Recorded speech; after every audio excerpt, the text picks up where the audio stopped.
I'm not sure how to start an introduction for this video, so this is all you're getting for now. Hey everybody, this is David, and today I'm going to be talking about Arrow Season 3, Episode 21, Sah-Him. And as you can tell from this title, it is a name of a character that we know. Apparently this is Oliver's new name. And yeah, so Oliver is going by this new name, Sah-Him, and he's not the same Oliver we thought we knew. So let's get into talking about this episode right now. First, we have Oliver training with Ra's al Ghul. We see him still with the League. Apparently, it takes place 3 weeks later. And yes, he is training, and they are slowly making him forget about his past and who he is. He still remembers, but he's like quickly pushing it under the rug. But you can tell throughout this entire episode that Oliver is fighting it. Deep down, despite what he did in this episode, he is fighting some of the urges on what he should be doing.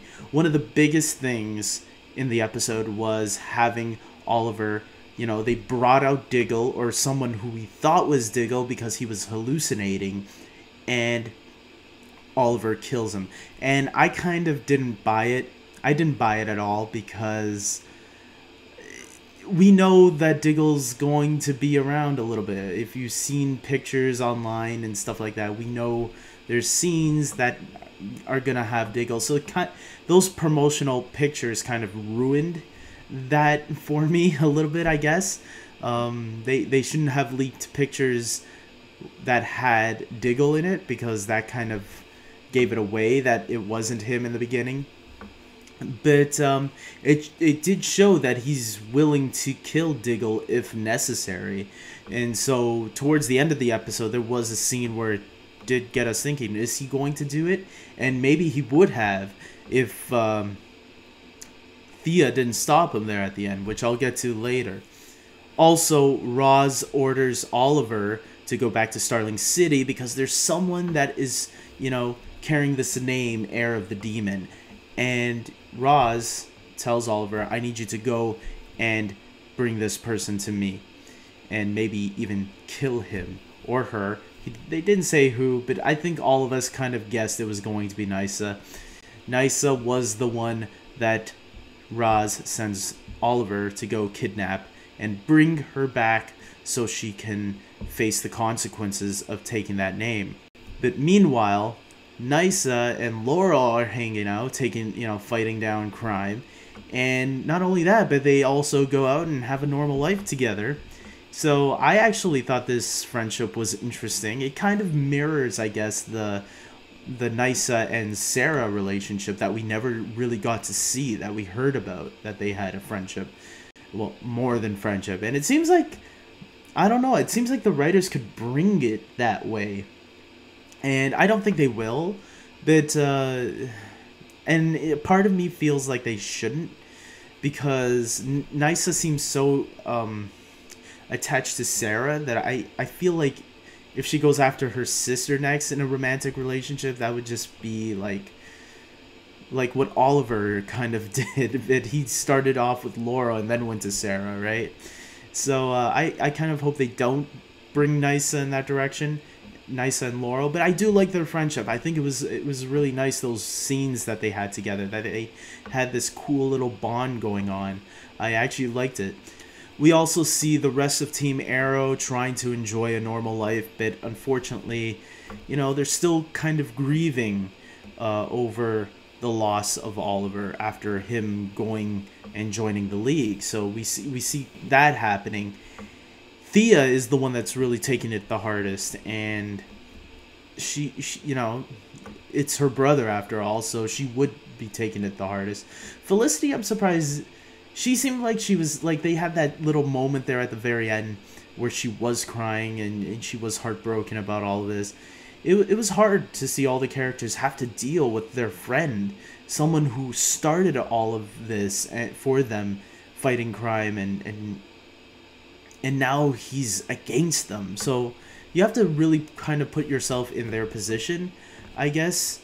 and it feels like Oliver's kind of betraying us, and I don't like that they're, I think it's interesting, but it's not gonna last anyways. We know Oliver is going to eventually come back to the good side. It's just, how is he going to come back to the good side? We'll have to wait and see by the end of the season, I'm guessing. Obviously, he's gonna turn good because there's, pictures online of the Flash finale, and we know that Oliver is gonna be helping the Flash later on. So we know that eventually Oliver is gonna turn good. I guess it's just a matter of time to see how it all turns out.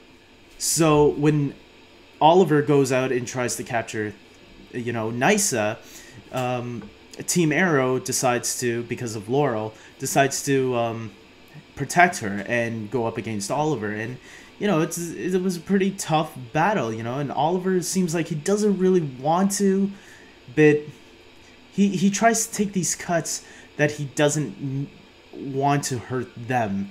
He just wants to accomplish his mission at getting Nysa. And how does he force their hand? I guess he realizes he has no choice, so he captures Lila, Diggle's wife. And so they capture her, which goes beyond, Diggle's. He can't believe Oliver would cross that line.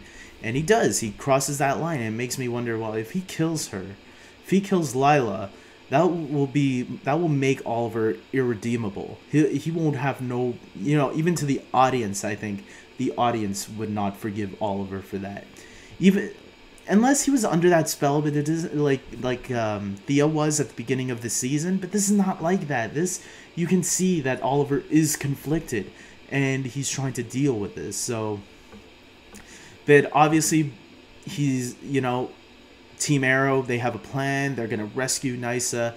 It's a fight breaks out, and just when it seems like Diggle is about to be killed by Oliver, Thea comes out of nowhere with a costume on and a bow and arrow and shoots Oliver right in the arm. She has no choice. She's trying to save Diggle. And, because Thea asked her father for help, and I guess that help was just, give me a costume so I can go out and kick ass. And that's what Malcolm did. He gave her that costume, I guess, and there we go. Thea saved the day. Who knew? So, eventually, Oliver and the League do take Nysa out of there. But when they get there, Roz tells Roz tells Oliver to kill Nysa. And when he's about to, Roz grabs his arm and says, "It's okay, I just wanted to see what you were going to do, and you passed the test." But the real test, or the real thing that he wanted Nysa back, was to tell Oliver, "You two are going to get married now, whether you two like it or not." And Nysa is clearly against it. Oliver, I can't really read him very well, but he didn't look happy. I'll say that much. So I don't know if he doesn't like it, or like, oh god, I have to marry this bitch. But it was, I kind of saw it coming. In some ways, I kind of saw it coming. This episode was a little bit predictable. And I will also say, at the very end of the episode, Ra's al Ghul, has a little talk with Oliver as well. And he shows Oliver the vial that we've seen in the flashbacks, the virus that they've been trying to destroy, that they did destroy in this episode in the flashbacks. Ra's has it and wants Oliver to unleash it on Starling City. So that's Ra's al Ghul's plot. And will Oliver go through with it? I don't think so. But overall, what did I think of the episode? I'm rating this episode a 7 out of 10. I enjoyed it. It was kind of predictable at times, but for the most part, it was a good episode. It was good. There was nothing really for me to hate about it, but there was no wow factor in it. And we are like 2 episodes left. There's 2 episodes left after this. And I was expecting something more, especially after last week's episode being pretty damn good. I was expecting this one to like be just as strong as at least last week's episode, but unfortunately, I didn't feel it was as strong as last week's, and 7 out of 10 isn't bad. So I'm gonna leave it at that, guys. Hopefully next week will be a lot better. I mean, second last episode. And yeah, so that's all for me, guys. And until next week, I guess, take care.